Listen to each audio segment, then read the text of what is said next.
As you know, Viktor Yanukovych was elected in 2010 on the platform of neutrality. Russia had no territorial interests or designs in Ukraine at all. I know. I was there during these years. What Russia was negotiating was a 25-year lease to 2042 for Sevastopol Naval Base. That's it. Not for Crimea, not for the Donbass, nothing like that. This idea that Putin is reconstructing the Russian Empire, this is childish propaganda. Excuse me. If anyone knows the day-to-day and year-to-year history, this is childish stuff. Childish stuff seems to work better than adult stuff.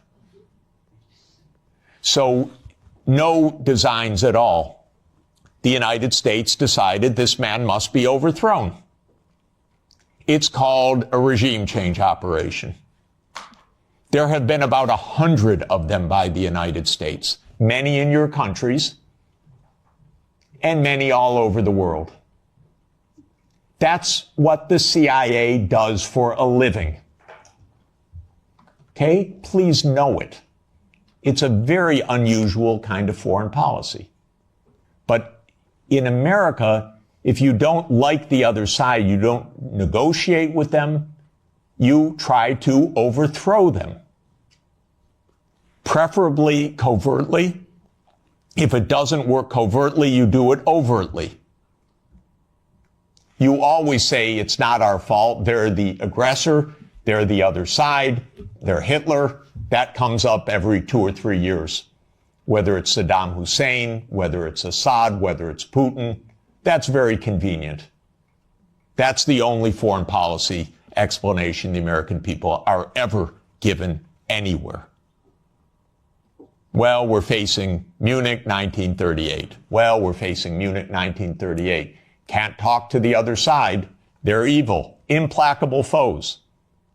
That's the only model of foreign policy we ever hear from our mass media. And the mass media repeats it entirely because it's completely suborned by the U.S. government. Now, in 2014, the U.S. worked actively to overthrow Yanukovych. Everybody knows the phone call intercepted by my Columbia University colleague, Victoria Nuland, and the U.S. Ambassador Peter Piot. I can't remember if I told you this or if I only told Washington this, that when I talked to Jeff Feltman this morning, he had a new name for the UN guy, Robert Seri. Did I write you that this morning? Yeah, okay. I saw that. He's now gotten both Seri and Ban Ki-moon to agree that Seri could come in Monday or Tuesday. Okay. So that would be great, I think, to help glue this thing and have the UN help glue it. And, fuck the EU. No, exactly. And I think we've got to do something to make it stick together, because you can be pretty sure that if it does start to gain altitude, the Russians will be working behind the scenes to try to torpedo it. You don't get better evidence. The Russians intercepted her call and they put it on the internet. Listen to it. It's fascinating. I know all these people. By the way, by doing that, they all got promoted in the Biden administration. That's the job.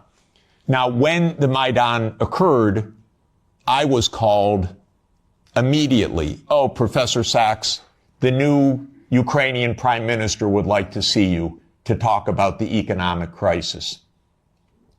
Because I'm pretty good at that. And so I flew to Kiev and I was walked around the Maidan.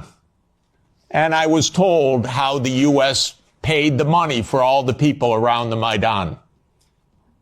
Spontaneous, revolution of dignity.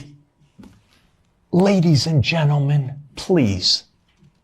Where do all these media outlets come from?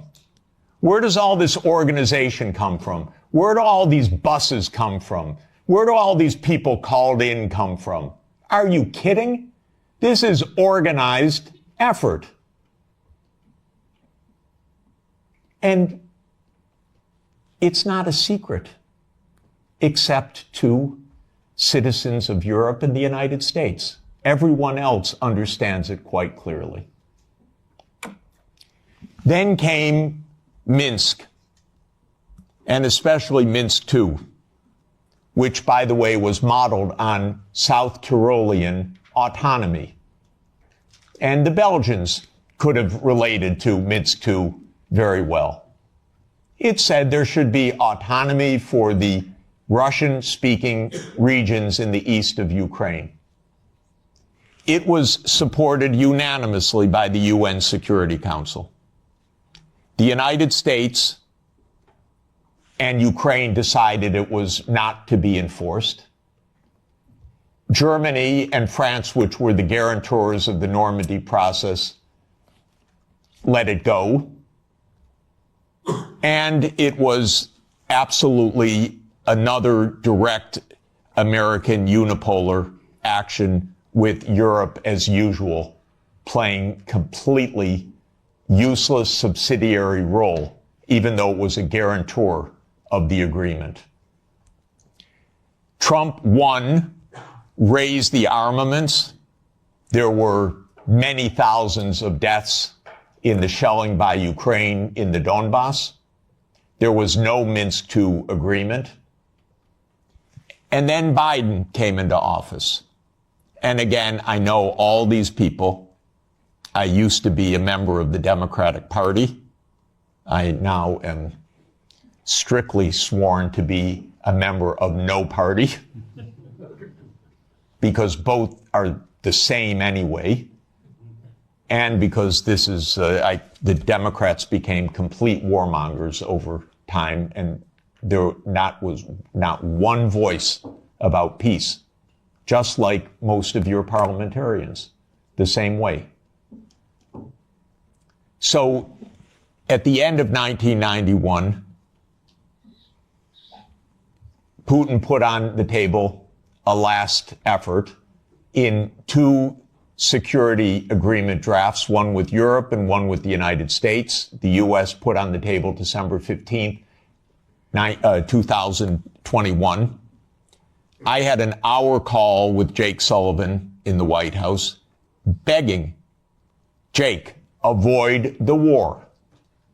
You can avoid the war. All you have to do is say NATO will not enlarge to Ukraine. And he said to me, oh, NATO's not going to enlarge to Ukraine. Don't worry about it. I said, Jake, say it publicly. No, we can't say it publicly. Say, Jake, you're going to have a war over something that isn't even going to happen? He said, don't worry, Jeff, there will be no war. These are not very bright people. I'm telling you, if I can give you my honest view, they're not very bright people. And I've dealt with them for more than 40 years. They talk to themselves. They don't talk to anybody else. They play game theory. In non-cooperative game theory, you don't talk to the other side. You just make your strategy. This is the essence of game theory. It's not negotiation theory. It's not peacemaking theory. It is unilateral, non-cooperative theory, if you know formal game theory. That's what they play. It started at the Rand Corporation. That's what they still play.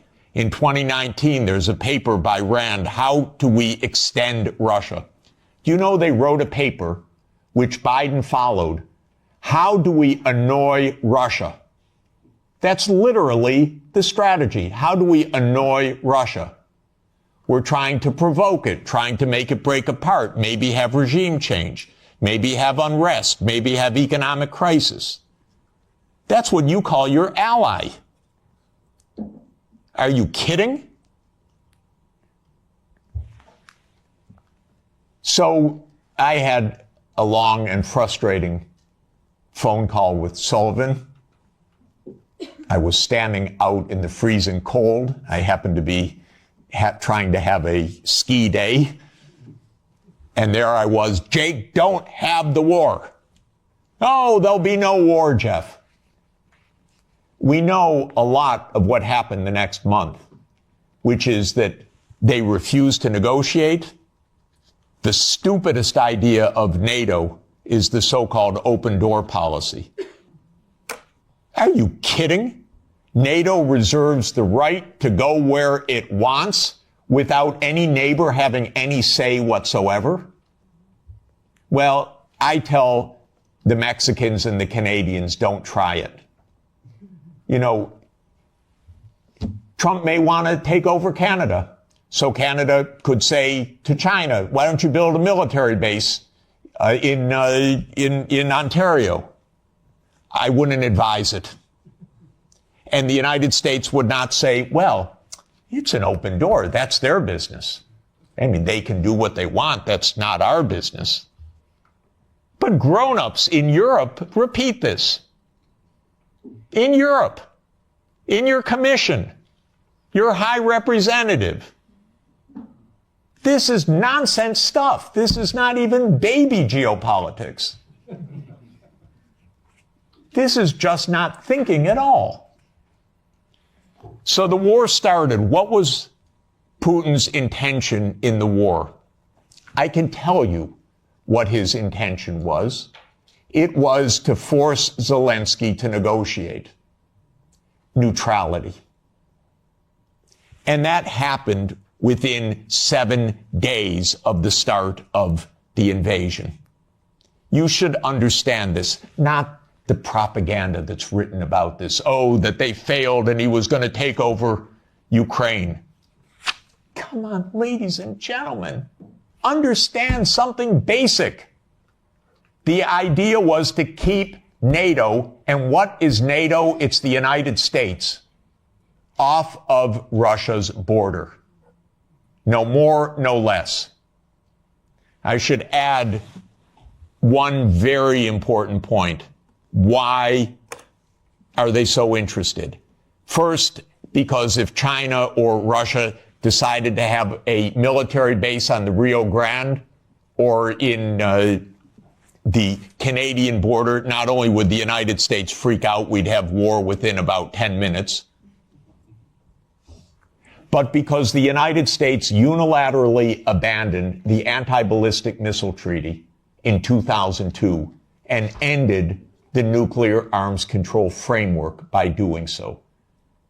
And this is extremely important to understand. The nuclear arms control framework is based on trying to block a first strike. The ABM treaty was a critical component of that. The U.S. unilaterally walked out of the ABM treaty in 2002. It blew a Russian gasket. So everything I've been describing is in the context of the destruction of the nuclear framework as well. And starting in 2010, the U.S. put in Aegis missile systems in Poland and then in Romania. And Russia doesn't like that. And one of the issues on the table in December and January, December 2021, January 2022, was, does the United States claim the right to put missile systems in Ukraine? And Blinken told Lavrov in January 2022, the United States reserves the right to put missile systems wherever it wants. That's your putative ally. And now let's put intermediate missile systems back in Germany. The United States walked out of the INF treaty unilaterally in 2019. There is no nuclear arms framework right now. None. When Zelensky said in 7 days, let's negotiate, I know the details of this exquisitely because I've talked to all the parties in detail. Within a couple of weeks, there was a document exchanged that President Putin had approved, that Lavrov had presented, that was being managed by the Turkish mediators. I flew to Ankara to listen in detail to what the mediators were doing. Ukraine walked away unilaterally from a near agreement. Why? Because the United States told them to. Because the UK added icing to the cake by having Bojo go in early April to Ukraine and explain. And he has recently, and if your security is in the hands of Boris Johnson, God help us all. Keith Starmer turns out to be even worse. It's unimaginable, but it is true. Boris Johnson has explained, and you can look it up on the website, that what's at stake here is Western hegemony.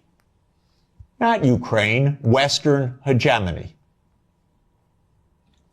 Michael and I met at the Vatican with a group in the spring of 2022 where we wrote a document explaining nothing good can come out of this war for Ukraine.